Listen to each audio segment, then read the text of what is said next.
Pythagoras தேற்றத்தை பயன்படுத்தாமல் 1, -4, 2, மற்றும் 4, -7 என்ற முனைப்புள்ளிகள் ஒரு செங்கோண முக்கோணத்தை அமைக்கும் என காட்டுக. குட்மா. பித்தாகரஸ் தேற்றத்தை பயன்படுத்தாமல் ஃபர்ஸ்ட் பித்தாகரஸ் தேற்றம் என்னன்னு நமக்கு தெரியணும். அதுக்கப்புறம் அதை யூஸ் பண்ணக்கூடாதுன்னு சொல்லிட்டாங்க. அதனால தேற்றம் ஃபர்ஸ்ட் நமக்கு தெரிஞ்சான்னு பார்க்கலாம். தெரிஞ்சதுக்கு அப்புறமா அதை யூஸ் பண்ணலாமா வேணாமான்றத அவங்களே சொல்லி வச்சுக்கிறாங்க. ஃபர்ஸ்ட் தேற்றத்தை நீங்க சொல்லுங்க பார்க்கலாம். ஒரு செங்கோண முக்கோணத்தின் கொஞ்சம் சவுண்டா சொல்லு சாமி. ஒரு செங்கோண முக்கோணத்தின் கர்ணத்தின் வர்க்கமானது மற்ற இரு பக்கங்களின் வர்க்கங்களுக்கு கூடுதலுக்கு சமம். மூச்சு விட்டுணும். ஒரு செங்கோண முக்கோணத்தின் கர்ணத்தின் வர்க்கமானது மற்ற இரு பக்கங்களின் வர்க்கங்களின் கூடுதலுக்கு சமம். இப்போ ஒரு செங்கோண முக்கோணத்தை நான் போடுறேன். நார்மலா போடுற செங்கோண முக்கோணம் இதுதான். ஆமா தானே? நான் கொஞ்சம் வித்தியாசமா போடுறேன். ஓகேவா? இந்த செங்கோணத்துக்கு ஆப்போசிட்ல திசை இருக்கிற பேர் என்னது? கர்ணம். சப்போஸ் இதுதான் கோண அளவுனா இதுக்கு என்ன பக்கம்? இது எதிர் பக்கம். இது இப்ப நமக்கு தேவையில்லை. இப்ப போனா அந்த முக்கோணத்துடைய பேரு ABC. அப்ப ஒரு செங்கோண முக்கோணத்தில் கர்ணத்தின் வர்க்கம். அப்ப கர்ணம் என்னதுங்க? BC. கர்ணத்தின் வர்க்கம்னா BC ஸ்கொயர். கர்ணத்தின் வர்க்கம் ஆனது அப்படின்னு சொன்னா குறிப்பிட போறோம். மற்ற இரு பக்கங்கள் என்னது? இன்னொரு பக்கம் மற்ற இரு பக்கங்களின் வர்க்கம் என்னது? AB square. மற்ற இரு பக்கங்களின் வர்க்கங்களின் கூடுதல் அவ்வளவுதான்.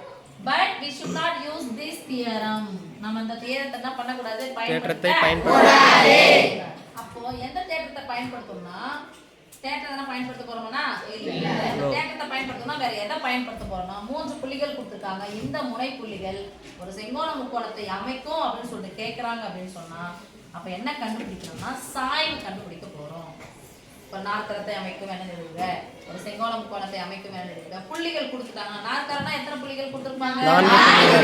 செங்கோண முக்கோணம் எத்தனை புள்ளிகள் கொடுத்திருப்பாங்க? அப்போ எந்த வடிவத்தையாவது அமைக்கும் அப்படின்னு சொல்லிட்டு வரும் அப்படின்னு சொல்லிட்டு அமைக்கும் சொல்லிட்டு நிறுவுகன்னு சொன்னாவே சாய்வு கண்டுபிடிக்கணும். என்ன கண்டுபிடிக்கணும்? சாய்வு கண்டுபிடிக்கணும். அப்ப முதல்ல கொடுக்கப்பட்ட புள்ளியை நான் தான் எடுத்துக்கிறேன் சாமி. ஏன் எடுத்துக்கலாமா?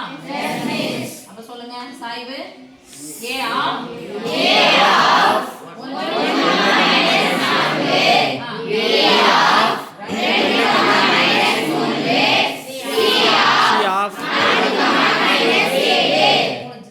இப்போ நம்ம என்ன கண்டுபிடிக்க போறோம்? சாய்வு. எதனுடைய சாய்வு? இன் சாய்வு. BC சாய்வு. AC சாய்வு. எழுதிக்கலாமா? Yes miss. AB இன் சாய்வு. Okay yes miss. நான் போட்டுக்கலாம். ஈக்குவல்ட்டா? Yes miss. அடுத்து போர்டு தெரியுதா சாமி? கீழ எழுதுறது எஸ் மிஸ். ஈக்குவல். அடுத்து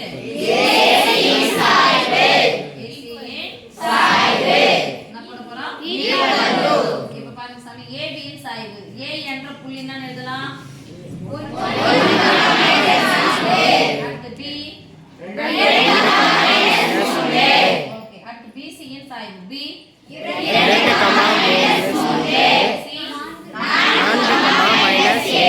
அடுத்து A 1,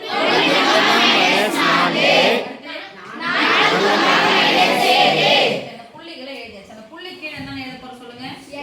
x1 y1 x2 y2 x1 y1 x2 y2 X1 Y1 X2 Y2. அவ்வளவுதான் சாமி. இப்போ சாய்வு. இந்த சாய்வு என்ன எடுத்துக்கலாம்? M1 எடுத்துக்கலாமா? M2 சாய்வு வந்தா ஈக்குவலுக்கு அப்புறம் நேரா என்ன போட்டுருங்க? By.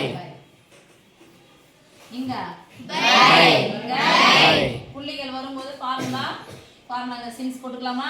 சாய்வினுடைய ஃபார்முலா அது m = y minus x2 minus x1 y2 minus y1 by x2 minus x1. ரிவர்ஸ்ல போட போறோம். ஃபர்ஸ்ட் y என்ற புள்ளி இதானே? ஈஸியா உங்களுக்கு சொல்லி தந்த பாருங்க. ஃபர்ஸ்ட் y2 னா இருக்குது -. கீழ அங்க பாருங்க பாருங்க x2 தானே இருக்குது. கீழே பை நான் ஏற்கனவே போட்டேன். x1 னால எழுதுங்க. இப்போ y1 ரிவர்ஸ் அப்படியே போறோம். -4 இங்கனா 1 வெறும் அப்படியே 1 மட்டும் போட்டா போதும். சரியா சாமி? புள்ளி என்ன இருக்கோ அதை எழுதிக்கோங்க. அப்படியே போட்டுருங்க. இப்போ ஃபார்முலால என்ன இருக்குங்க? மைனஸ் தான இருக்கு. மைனஸ் இருக்குன்னா இடம் இங்க மைனஸ். இப்போ எந்த புள்ளி எழுத போறீங்க? 4 கீழ என்ன? குட். y2 தானே? மைனஸ் 4 ப்ளஸ் 4 கீழ. இப்போ இங்க கீழ 2. அப்போ ஃபார்முலால மைனஸ் இருக்கு. அப்ப என்ன ஆயிடுது? மைனஸ். இப்போ இங்க ரிவர்ஸ்ல போலாம். மைனஸ் 7/.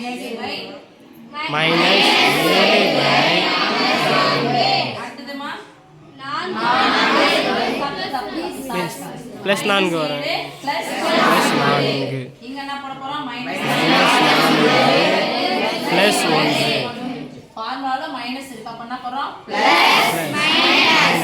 மைனஸ் இன்சா minus into minus plus plus into minus minus. இப்போ சுருக்க போறோம். 4 இலிருந்து 3 ஐ நீக்க வேண்டும். அப்ப 4 இலிருந்து 3 ஐ நீக்கினா 1 2 இலிருந்து 1 ஐ நீக்கினால் 1 ஈக்குவல் டு எந்த ஒரு எண்ணையும் 1 ஆல வகுத்தா அதே என்ன கிடைக்கும்? ஆன்சர் 1 ஈக்குவல் டு போலாமா? Yes miss. -7 பிளஸ் 3 குறிகள் வேற மாதிரியா இருந்தா கழிக்கணும். அப்ப 7 இலிருந்து 3 ஐ நீக்க வேண்டும். 7 இலிருந்து 3 நீக்கினா 4 இலிருந்து 2 கழிச்சா 2 வினா எண்கள் இரட்டை என்ன வாய்ப்பாடு வரும்? 2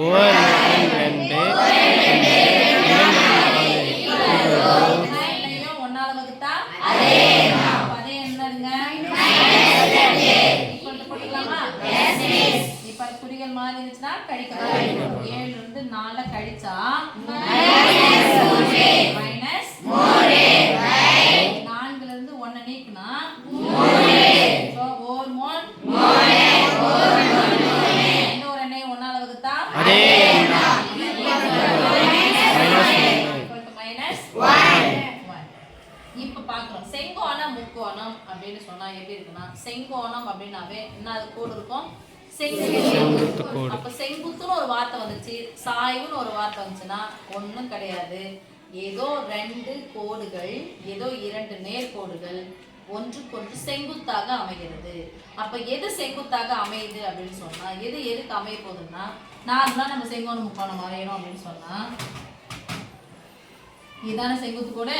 இது A, இது B, இது C ன்னு வச்சீங்கன்னா எதுவும் ஒன்றுக்கொன்று செங்குத்தாக ஏபியும் பிசியும். நான் ஏங்க போடல அப்படின்னு சொன்னா இதுவா இருந்தான். இப்போ இங்க பாருங்க ஆப்போசிட் தானே இருக்கு. ஏபியும் பிசியும் ஒன்றுக்கொன்று எப்படி அமையும்? செங்குத்தாக அமையும். ஓகே சாமி?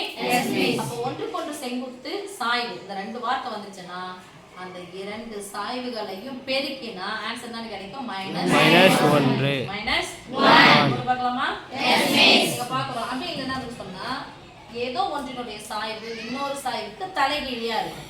எப்படி இருக்கும்? தலைகீழியா இருக்கும். குறி மாறி இருக்கும். தலைகீழியா இருக்கும், குறி மாறி இருக்கும். இங்க பாருங்க ஒன்றினுடைய ஒண்ணு இதானே? இந்த தலைகீழியா இருக்கா? Yes miss. குறி மாறி இருக்கா? Yes miss. இல்ல அப்படின்னு சொன்னா ஏதோ 2 சாய்வுகளை பெருக்கினா ஆன்சர் -1 வந்துச்சுன்னா அப்படின்னா அது செங்குத்து. ஒன்றுக்கொன்று செங்குத்து. பாக்குறோம் இங்க 1 இருக்கு, இங்க -1 இருக்கு. இந்த 2 சம்பந்தம் இல்லாம இதையும் எடுத்து பார்க்கலாம். எடுத்து பார்க்கலாமா? Yes miss. இதுக்குரிய ஆன்சர் என்னது? M1. இதுக்குரியது என்னது? M3. M1 உடைய மதிப்பு என்னது? 1. M2 உடைய மதிப்பு என்னது? எந்த ஒரு எண்ணையும் 1 ஆல பெருக்குனா அதே குறி மைனஸ். இப்போ M1 M3 பெருக்குனா என்ன கிடைச்சு? ஆன்சர் this implies 2 நேர்கோடுகளின் சாய்வுகளை பெருக்கினால் -1 கிடைக்குதுன்னா அது ரெண்டுமே ஒன்றுக்கொன்று செங்குத்து. ஒன்றுக்கொன்று செங்குத்து. M1 எதனுடைய சாய்வு? AB சாய்வு. M3 எதனுடைய சாய்வு? AC சாய்வு. இது ஒன்றுக்கொன்று செங்குத்தா இருக்குது. ஏபியும் ஏசியும் ஒன்றுக்கொன்று செங்குத்தாக இருக்கிறது. செங்குத்தாக இருக்கிறது. நான் இடத்துல சும்மா இங்க போட்டு இங்க இருந்து கணக்கு நம்ம எழுதலாம். ஓகே சாமி? This implies M1 எதனுடைய சாய்வு? AB சாய்வு. எதனுடைய சாய்வு? செங்குத்து இங்கிலீஷ் என்ன சொன்னா? Perpendicular. செங்குத்து வேற ஒண்ணும் இல்ல. Perpendicular. அதுதான் T மாதிரி போடுனான்னு போடுவாங்க. இங்க R. Okay? Perpendicular. Perpendicular. perpendicular ஒன்றுக்கொன்று செங்குத்தாக இருந்தால் therefore கொடுக்கப்பட்ட புள்ளிகள் எதை உருவாக்கும்? ஒரு செங்கோணம் அமைக்கும் போடுறாங்களா? கொடுக்கப்பட்ட புள்ளிகள் ஒரு செங்கோணத்தை அமைக்கும். முக்கோணம் போட்டு செங்கோணமா போட்டோம். செங்கோண முக்கோணத்தை அமைக்கும். ஓகே சாமி? அடுத்த கணக்கு போலாமா? Yes, miss. Thank you.